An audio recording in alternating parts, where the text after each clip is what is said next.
Ladies and gentlemen, good day and welcome to King's Infra Ventures Limited Q1 FY26 Results Conference Call hosted by Infra Securities Limited.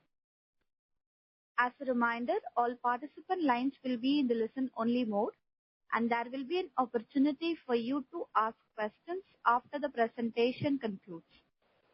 Should you need assistance during the conference call, please signal the operator by pressing star and then 0 on your touch-tone phone.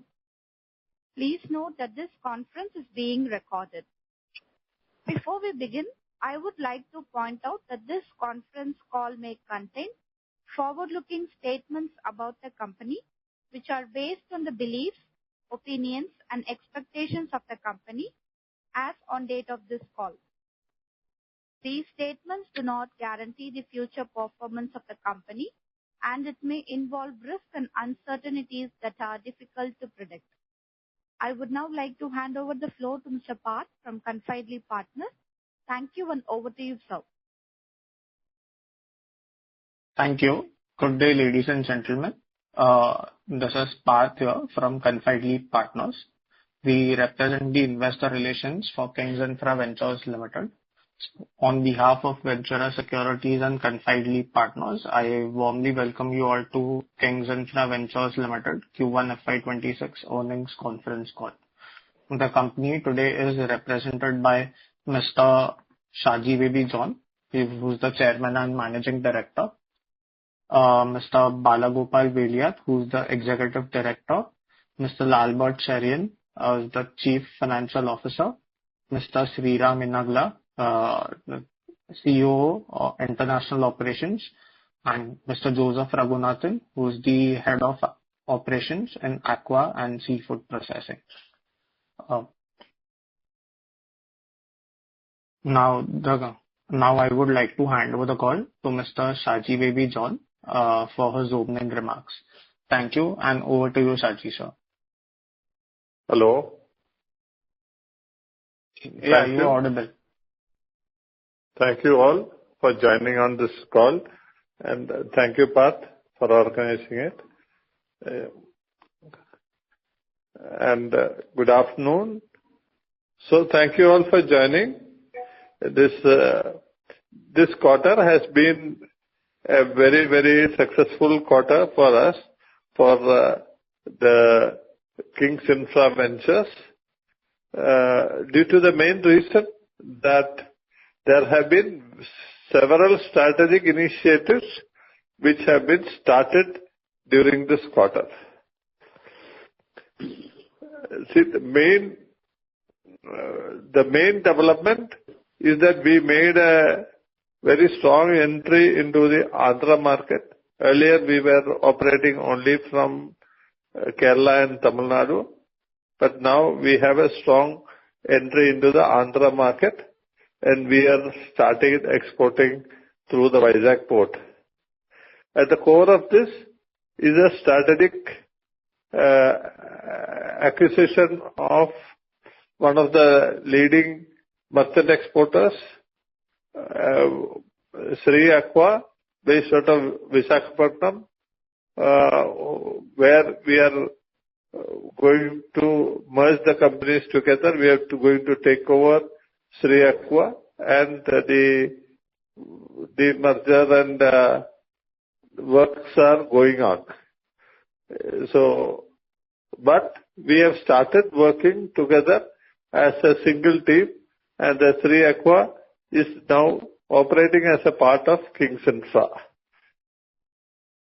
And the Sri Aqua's order book of more than 100 containers with LX Corporation and also with some other leading companies are also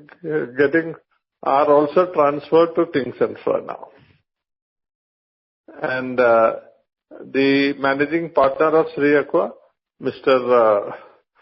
Sriram, has taken over as the Chief Operating Officer for International Business, and under Sriram's initiative, we are taking up the KI Global, a Dubai-based entity, which will do the entire global marketing and distribution. So that is a major development. And in addition to that, we have a very experienced businessman, Mr. Joseph Raghunath, who was operating his own very large export establishment, now joined the group as the head of operations. And he is now based out of Tuticorin and handling the entire aqua and seafood business as the head of operations of the group. He had also earlier, in his individual capacity, done more than 150 crores turnover on his own capacity, and he is now joined as a part of the group.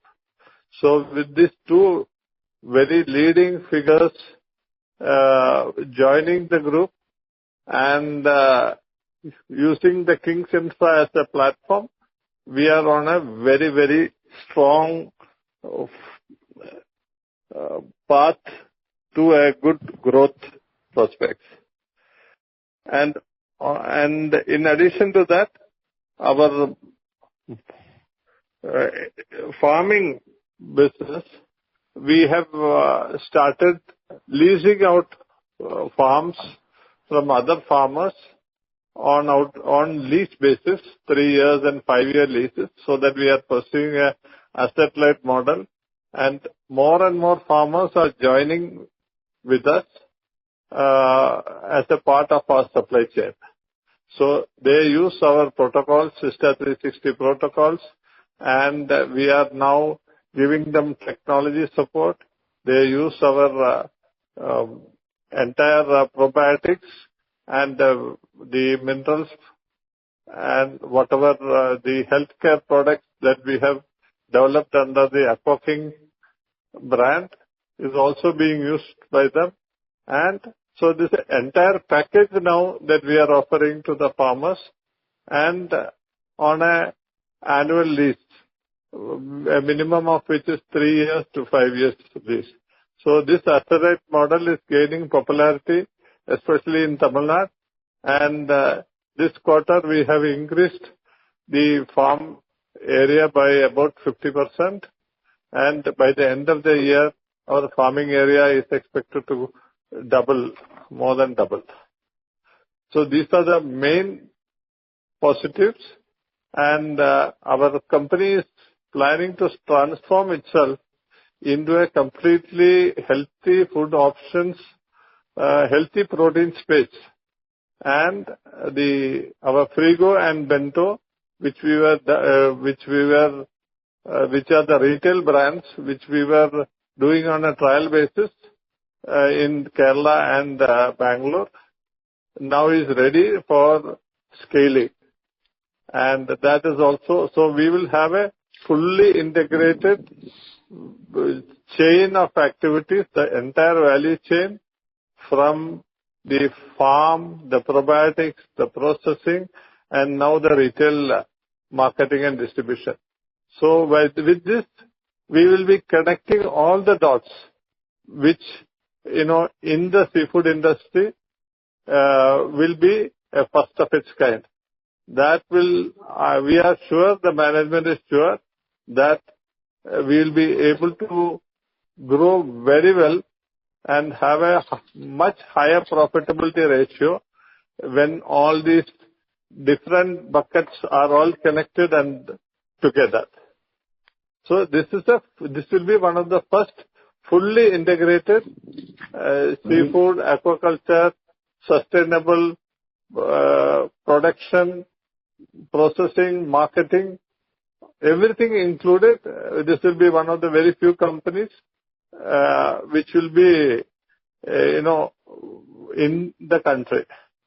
And we are also started our land monetization program.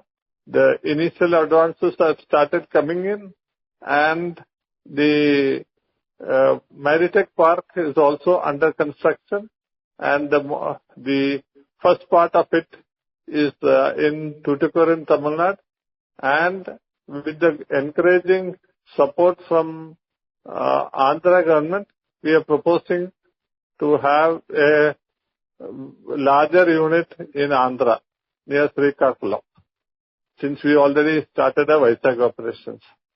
So with this entire plan together, I am sure that Kings Infra will become one of the most valuable seafood companies in the country, and we are ready to be on the global map. Thank you very much. Hello? Hello? Yes, sir.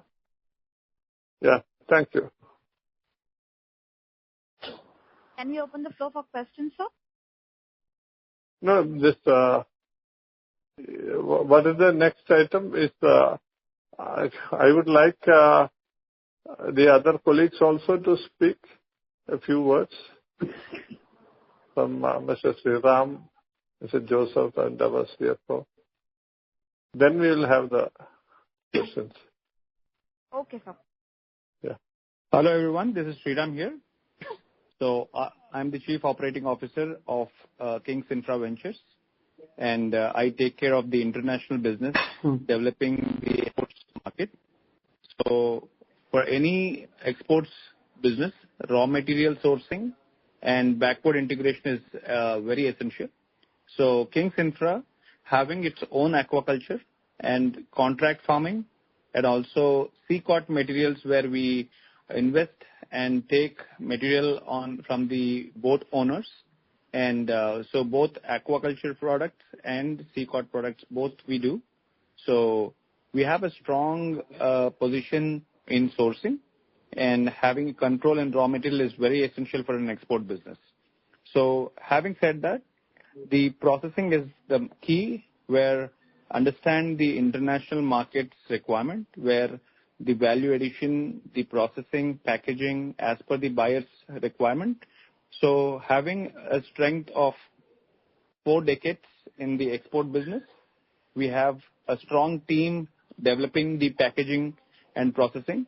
So we have a strong potential in connecting with many businesses, many countries, and we have control on the business in every step of the supply chain. So today we directly work with many buyers across the globe. So seafood is not only for the Western markets. Seafood starts with Southeast Asian countries like Japan, China, Vietnam, which are the major consumers, and it is their main product that they import into their country, because seafood is their major product that they consume on a daily basis. Apart from this, Europe is another big market where a lot of products of India goes to Europe, and all the value-added products get a premium price.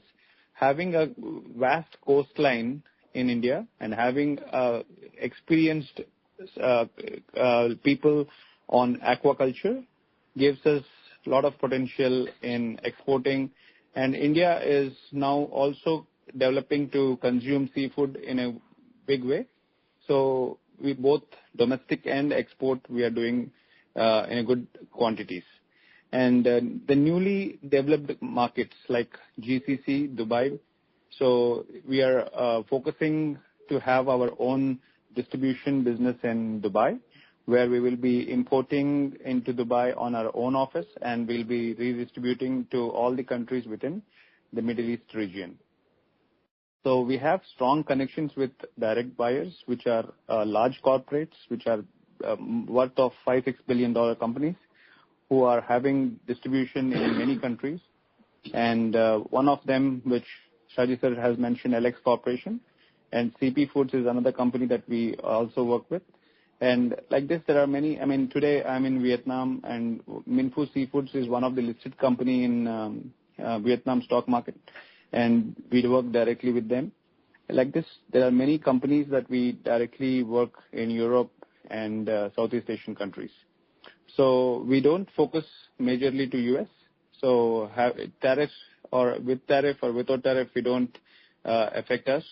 So our major markets are Europe and Southeast Asia.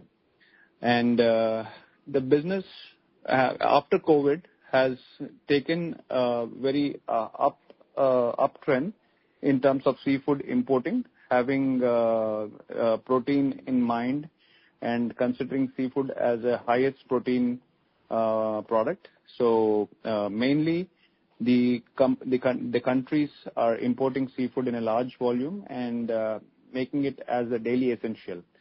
So the international market looks very welcoming and also very good potential to grow. Any questions on the international businesses? I would be happy to answer. Thank you for now. Yeah, thank you, Sridhar. Lalbert, would you like to add anything regarding the financials? At least you can mention about the last quarter financials and whatever we are planning to do. And then a few words from Joseph also, and then after that we will be ready for taking the questions.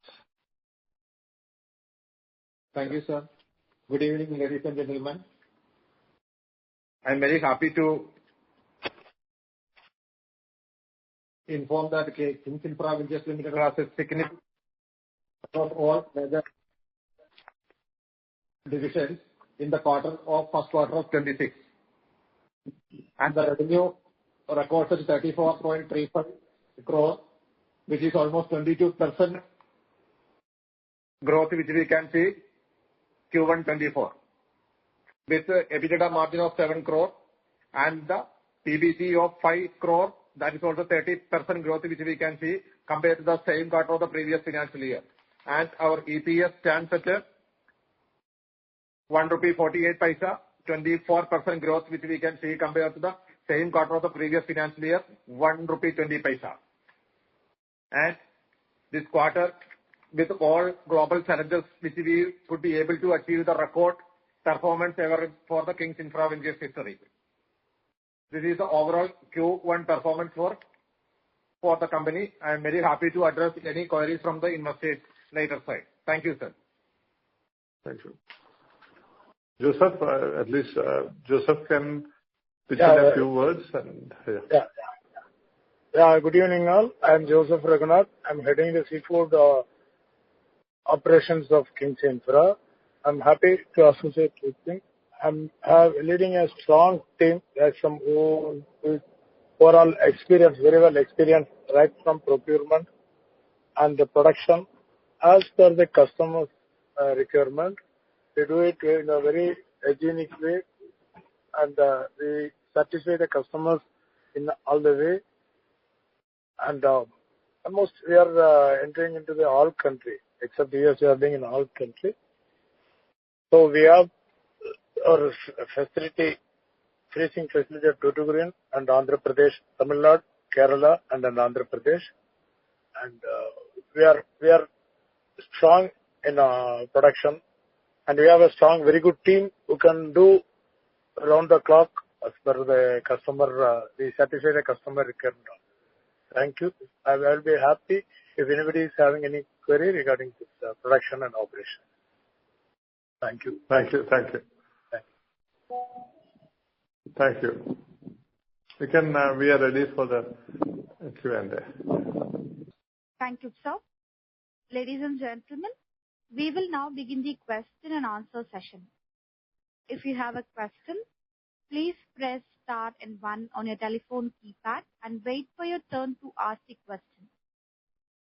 If you would like to withdraw your request, you may do so by pressing star and 1 again.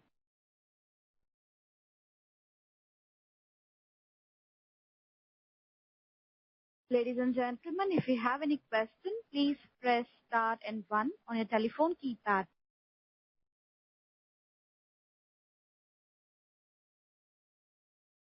First question comes from Pranav Jain, an individual investor. Please go ahead. Am I audible? Yes, sir.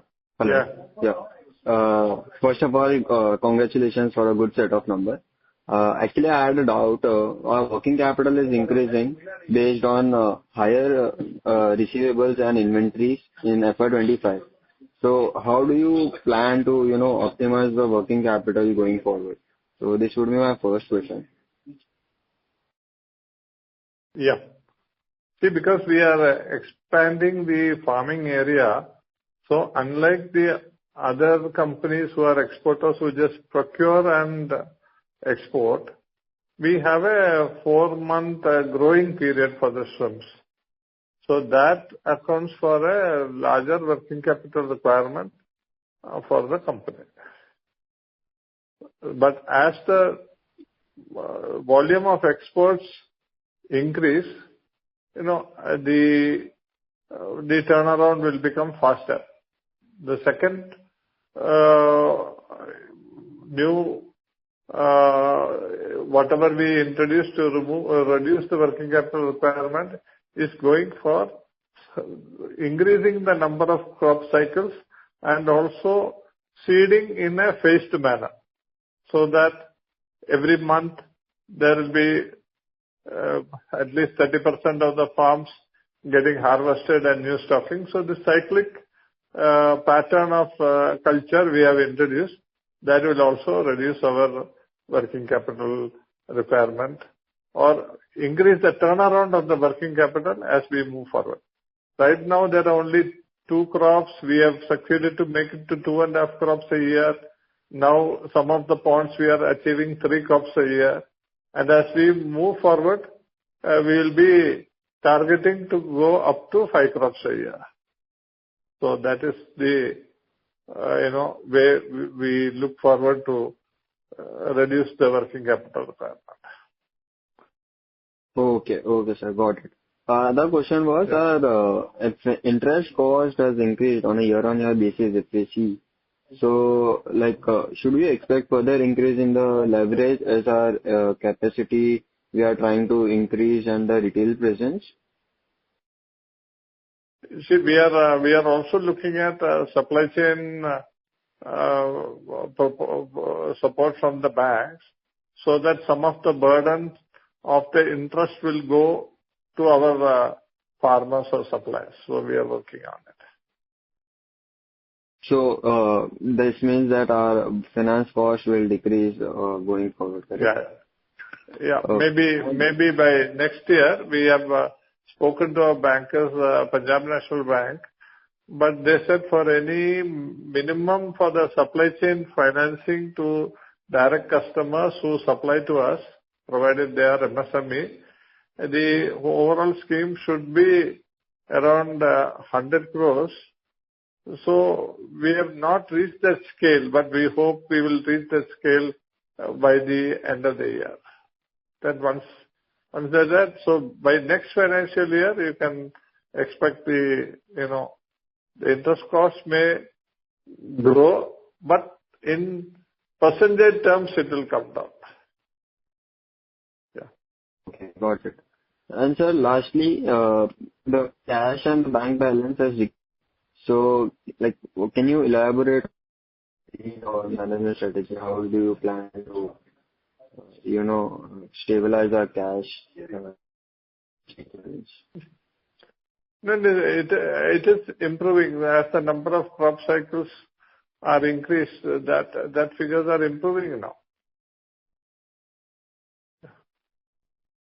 Okay, sir. Okay, got it. Thank you. And if I'll have any questions. Yeah, you can please mail to Confidilip and they will be happy to give you more further details if any needed. Sure, sir. Sure. Thank you. Thank you. The next question comes from Bhavesh Rathur from Alpha Capital. Please go ahead. Yeah, I'm audible? Yeah. Yeah. You're audible. Yeah. Good evening, sir. So I have a couple of questions. Yeah. So your productivity metrics are some bit of far ahead of industry averages, which is quite good. So what are the biggest cost or scalability constraints what we are facing in replicating those across our peers or the new farms? See, because this is a live commodity, we have the technology, we have the people. Now, the biggest constraint is that, we have to increase our manpower as we take more farms, because every pond needs one additional person.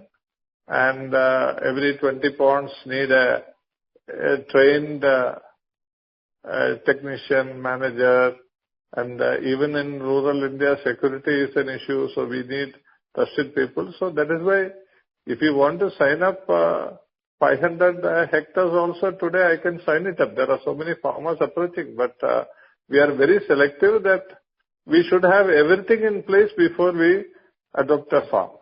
Earlier we wanted to scale it by contract farming, but that contract farming was not working very well for anyone, because if you give seed and feed and give it to a farmer, and then they may not, they may not harvest your sizes when you need, or they may just harvest and sell it off without informing us.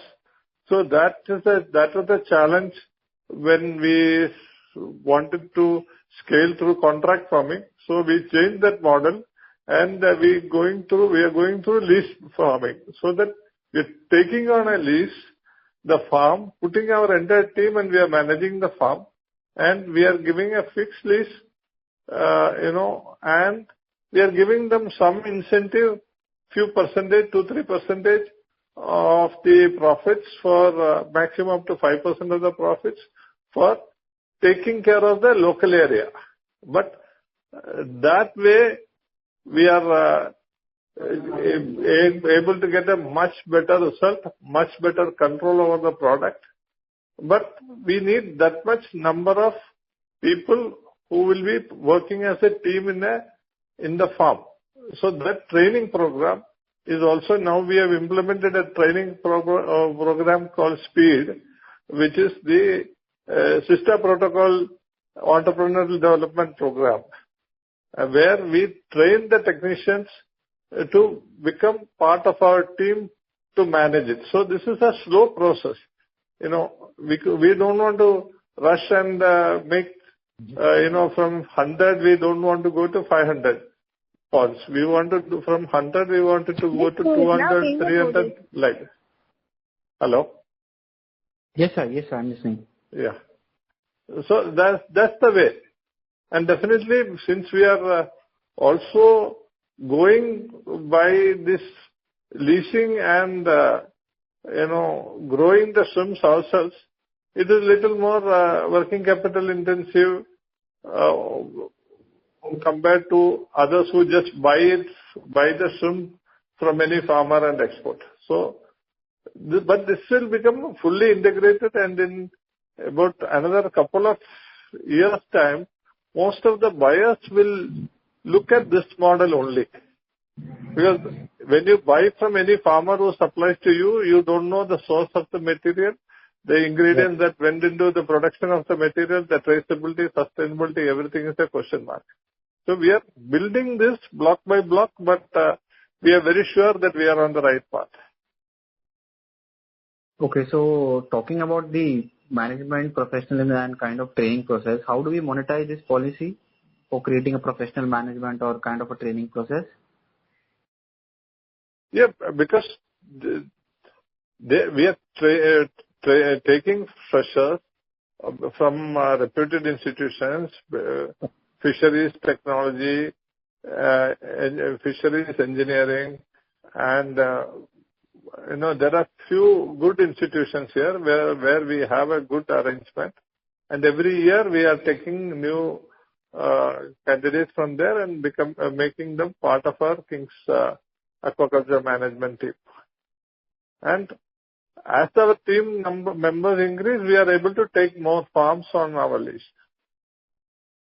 Okay, got it. So with another question what I am having is, Mr. with the entry into... I'm sorry to interrupt. Hello? Can you join back the queue? Sure, ma'am. Hello? Sure. Yeah. Thank you, sir. The next question comes from Aditya Bhutra from Aurora Advisors LLP. Please go ahead. Yeah. Hi. Firstly, I would like to congratulate on the great set of numbers and the recent developments. My question relates to Eco Park. Could you tell us what is the tentative Hello? situation there? See, we have started the Eco Park Phase 1 in Tuticorin, and which is expected to complete in another 12 months' time, because it's a very, very innovative project, fully AI-enabled, and with all the electronic measurements of all water quality parameters, everything automated, PLC controlled, indoor cultivation. And so phase 1 we will do in Tuticorin, and the phase 2 we want to do in Andhra now. We are negotiating with the Andhra government for a long-term lease or outright purchase of a very large land, and that is under the subsidiary Kings Maritech Eco Parks Limited, which is a subsidiary of Kings Infra Ventures. But the entire production will come to Kings Infra Ventures for our export. Understood.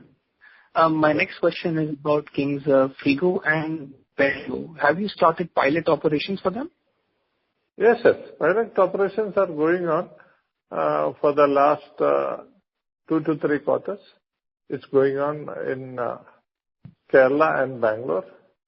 Now we have come to a commercial scale. We have done a little bit of rebranding. Earlier we had sold as King Fresh. The brand was King Fresh.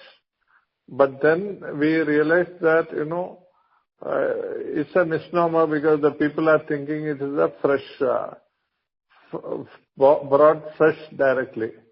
But really speaking, a well-processed frozen retains its freshness much better than bringing a product directly without processing. So that is why we rebranded King Fresh as King Frigo, and King Frigo. Frigo, is the European Italian word for frozen. Italy and France, they use the Frigo for frozen. So it's King's frozen product. We are exclusively marketing as a frozen product. Now, after the trial marketing, we have two segments in mind. That is the Horeca model and the exclusive dedicated showrooms also. We'll start with Kerala. We are already signing up the exclusive showrooms now. Understood. Thank you. Thank you. The next question comes from Raj Shah from RK Family Office. Please go ahead.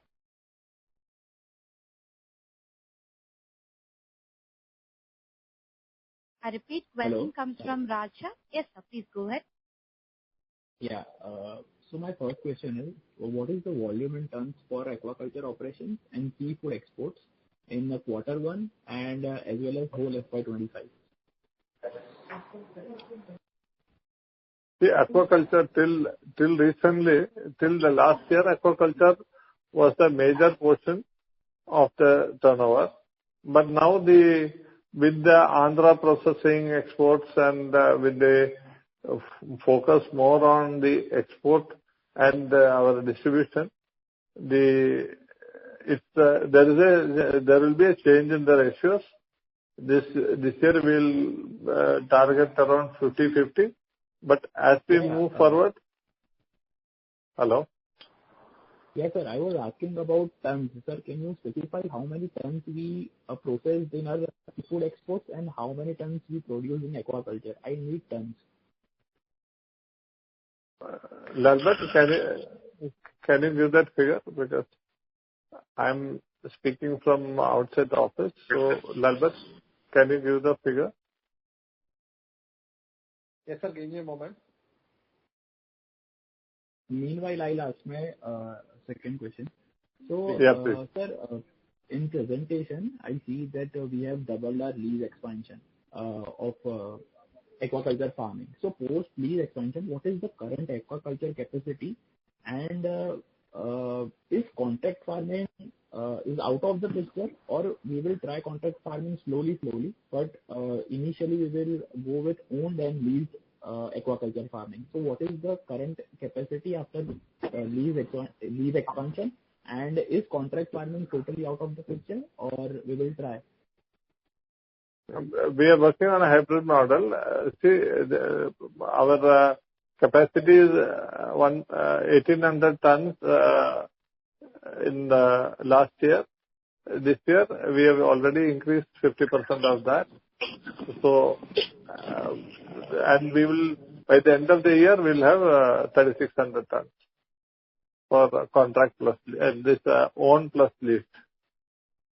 Our own is 1,800 tons own plus lease is earlier around 600 tons. That is going to 1,200 tons now. And regarding the second question, that contract, we don't want to exactly go by the earlier concept of contract farming. Once we have a leased farm, we will go for a cluster development in and around that area. See, we would like to have more control over production in a situation where earlier people are saying contract farming, but it is actually giving feed and feed on credit, which is not what we want to do. We want to have our technicians on the farm, and we want the farm to work according to our protocols. So if some farmer is willing to work like that, fully under our control, and where we decide when to harvest, what seed to put, what feed to use, what chemicals to use, then, we are, and with the proper security of our, feed and material, then we are willing to consider that option also. Okay. So, sir, if I calculate roughly, I think our processing capacities are grossly underutilized. So what is the reason for that? Are we not able to procure quality shrimps or any other reason? See, processing capacity in terms of tonnage, normally processing capacity is given in 24/7 freezing capacity. I think the average processing capacity utilization, any fisheries industry in seafood processing plant will be only around 20 to 25%. It's not like other thing because, we have to calculate for peak seasonal processing. Sometimes in peak season, there is a 25 ton, 30 ton coming to factory every day. Off season, it may be 2 tons, 3 tons, 4 tons. So, this is it. Hello. So, the capacity, what is mentioned for freezing plant is your machine capacity, not the actual production capacity. Yeah. So can we say like how much capacity utilized in FY25? If we take an average number that 20 to 25% of stated capacity can be utilized, then in FY25, how much percentage of that has been utilized? 50%, 60%, 100%? That is what I was saying, that if your freezer is a 5 ton, or if your freezer takes a batch of 1 ton every 2 hours, then you calculate that freezer capacity as 12 tons in a 24 hours. But normally it works 16 hours or 18 hours.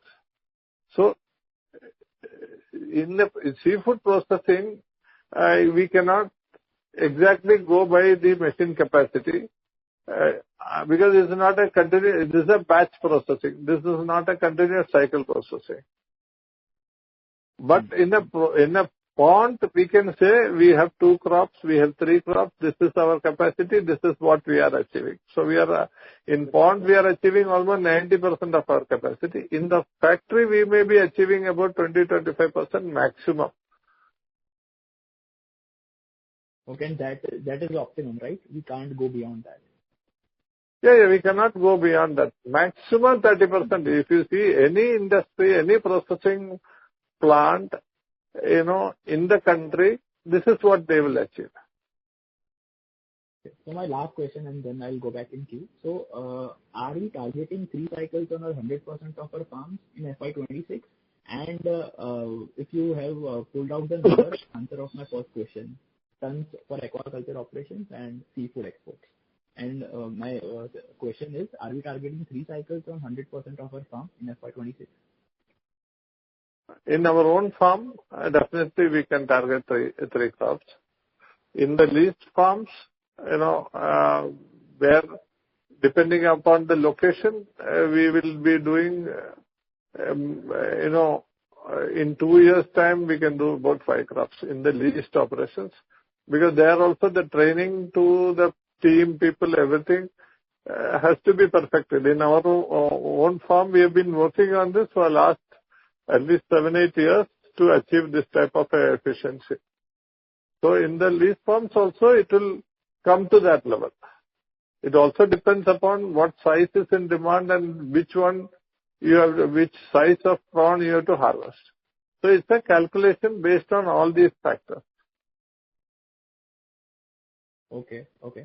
So, sir, if you have pulled out the number for our volumes in aquaculture operations and seafood exports in FY25, can you give me that? Albert? Hello? Yes, sir. What is the percentage of, they are asking, what is the percentage of aquaculture sale and export sale? Yeah, it comes 60% of aquaculture and 40% from the export division, sir, as of now. No, sir. It is around about 500 aquaculture and 350 tons from export division, sir. Yeah. Sorry, sir, your voice was breaking. Can you repeat? Okay. Please, hello? Yes, sir. Listen. Mail the details with the confidential. I will reply with all the numbers exactly. Okay. Thank you. Yeah. Okay. Hello? I'll back in the queue. Yes, sir. Yeah. Confidently, we'll give you the figures. It's approximately about, Lalbert, you were saying about 350 and approximately like 40 and 60. Yes, sir. Anyway, I'll give you the specific numbers. Please share your email ID and details to confidently. Hello? Thank you, sir. Ladies and gentlemen, if you have any question, please press star and 1 on your telephone keypad. I repeat, ladies and gentlemen, if you have any question, please press star and 1 on your telephone keypad. The next question comes from Manpreet Arora from Arora Wealth. Please go ahead. Yeah, thank you for the opportunity. Am I audible? Yeah, it's clear. Yes. Yes, sir. So first question is on the exports and our international expansion. Now, in the presentation, you've mentioned that, we've got a contract with Alex International, the Korean, a large player in Korea. And then, and I believe this is through our partnership with or acquisition with Shri Aqua Foods. Yeah. Aqua Seafoods. Now, so are these contracts with Alex, do they have the same margin profile that we have in our other contracts? Sriram, are you online? Can you take that question? Hello? Yeah. So am I audible? I think Sriram is, yeah. So the margins are better than any other customers that we have. So since Alex Group have their own distribution channel, so their quality specification and the product requirement are different. So the margins are much better than many other customers. Okay. All right. Thank you. And then, you've mentioned a lot of things we're doing in the international market about a Canadian market entry and also UK. I believe with the free trade agreement, it opens up further opportunities for us. So, can you talk a bit about, what kind of opportunities we are seeing there and, how do we see it for the rest of the year?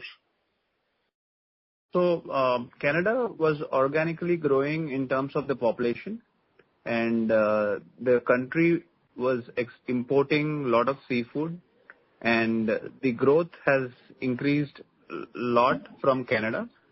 right now the local consumption within Canada is increased by 200%. And the opportunity for exporting seafood into Canadian market without any tariff, without any clearances issues and everything. So we see a lot of good potential developing a local partner there and also distributing our product through the importers in Canada.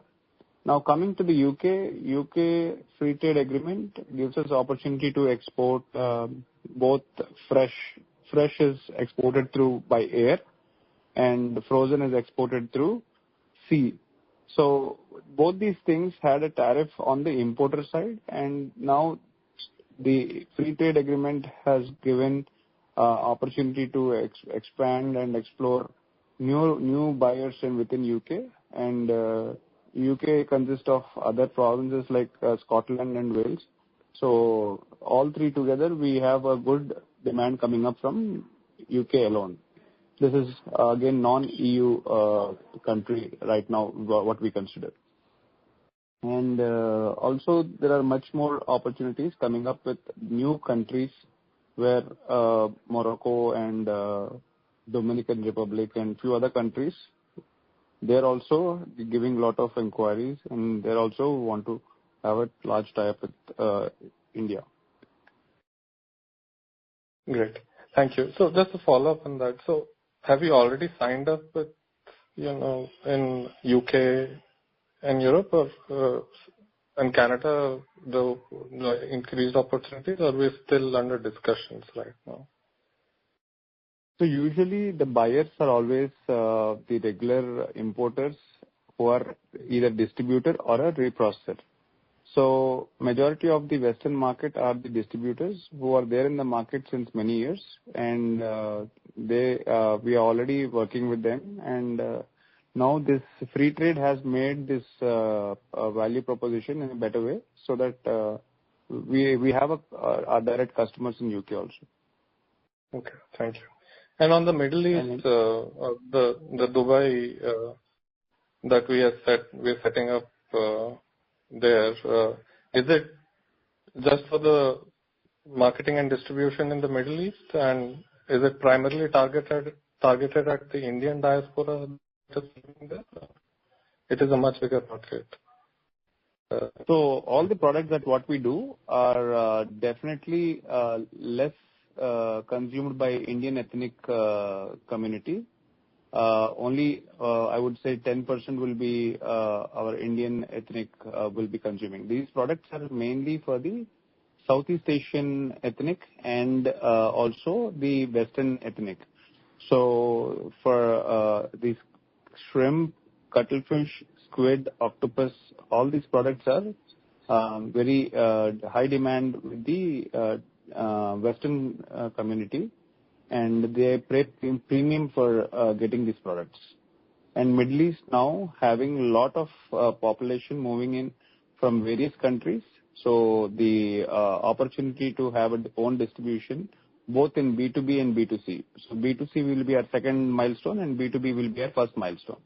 So there are importers who are currently doing it to many retail chains within GCC.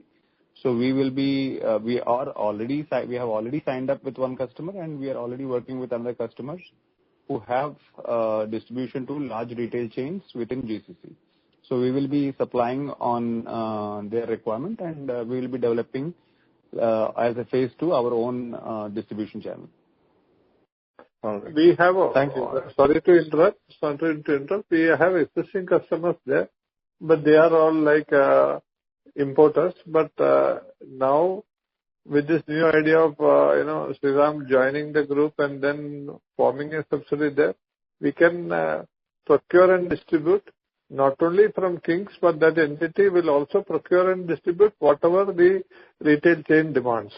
So that will be another good point for us.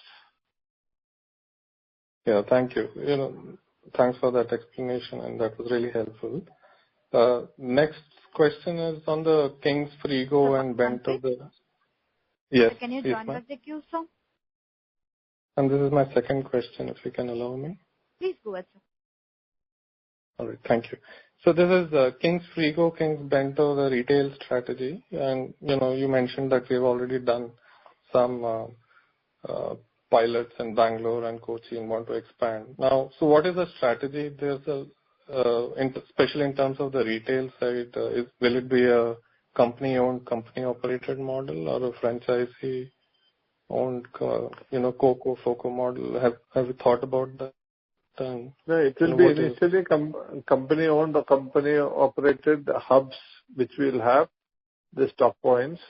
And then from there, we'll target the HoReCa as well as the other retail chain also, where, we will be providing something like a freezer wall or a small store within store sort of a concept for our product. Okay. All right. Thank you very much, sir. I'll get back in the queue. Yeah. Thank you. I request the participants to restrict with 2 questions in the initial round and join back the queue for more questions. The next question comes from Satish Patnaik, an individual investor. Please go ahead. Hello, thank you. Am I audible? Yes. Okay. Sir, good evening. Most of my questions have been asked. Okay. Just out of your presentation, on the guidance part, I see that it is 60 to 65% CAGR for 3 years. So is that I'm reading correctly? No, I didn't get the question clearly. Sir, on the guidance part, towards the end of the presentation, I see the expected top line to be 60 to 65% CAGR for next 3 years. Albert, CFO, can you take that? Or in absolute numbers, we are targeting like in 3 years, we are targeting to grow around 400% of turnover approximately. I don't know that working. Okay. Albert, can you see? We are targeting for 60-65% CAGR growth in top line for the next 3 years. With a margin of course, 80% EBITDA. That is what we are projecting. Yeah. That's what I was wanted to double check on that. What did you say on the margin side? Sorry, I could not hear that. So we could be able to maintain our EBITDA margin almost above 20%. EBITDA margin. Yeah. Okay. Thank you. Thank you so much, sir. All the very best. That's all I had to ask. Thank you. Thank you. The next question comes from Amit Agija from HT Ava. Please go ahead. Good evening, sir. I'm audible? Yes, sir. Yeah, thank you for the opportunity and congratulations for good set of numbers. So my question is what is the total planned capex for 26-27 for Maritime Eco Park and for Frigo, Bento, retail rollout and farm expansion? Maritime Park original, the total capex is about 200 crores. We got a in-principle approval for a soft loan from Union Bank of India for 120 crores. And the balance there is a separate subsidiary altogether. But now we have phased it out. Only phase 1 we are doing for about 40 to 50 crore. Phase 1 we'll be doing in Tamil Nadu. And then we will be shifting phase 2 to Andhra. So that is the plan now.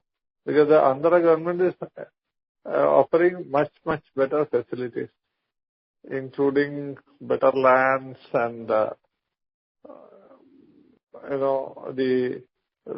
tax breaks and other things. So that negotiation is going on. So initially we'll do it in phases, 4 phases. So 40 to 50 crore in each phase. Yeah. So the farm expansion and Bento Frigo rollout, the capex?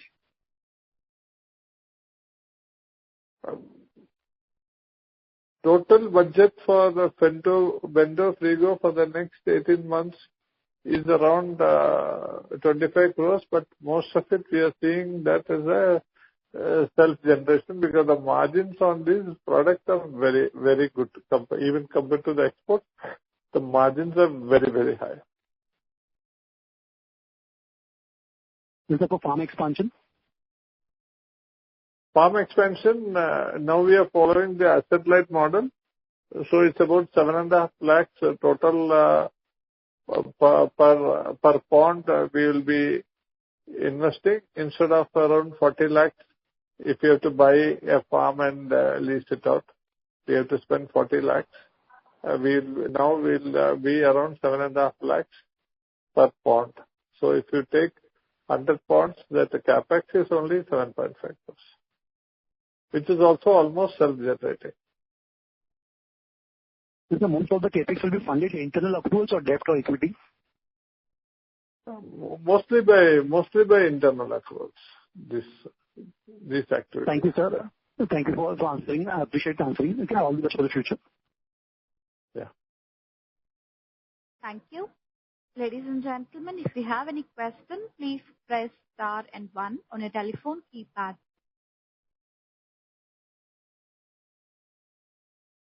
Ladies and gentlemen, if you have any question, please press star and 1 on your telephone keypad.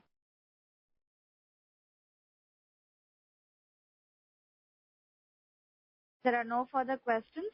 Now I hand over the floor to management for closing comments. Balu sir. Yeah. Hello. Yes, sir. Good evening, everyone. As we come to the end of this earnings call, let me convey our hearty thanks to each one of you for joining us this evening.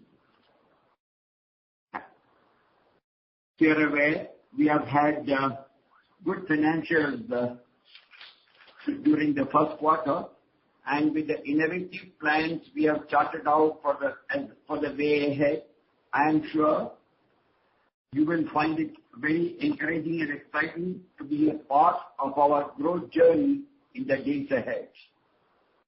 I thank the Confide team for organizing this earnings call. Thank you. Thank you very much. Thank you, sir. Ladies and gentlemen, this concludes the conference call for today. Thank you for your participation. You may disconnect your lines now. Thank you and have a good day. Thank you all. Thank you. Thank you, sir. Thank you, sir.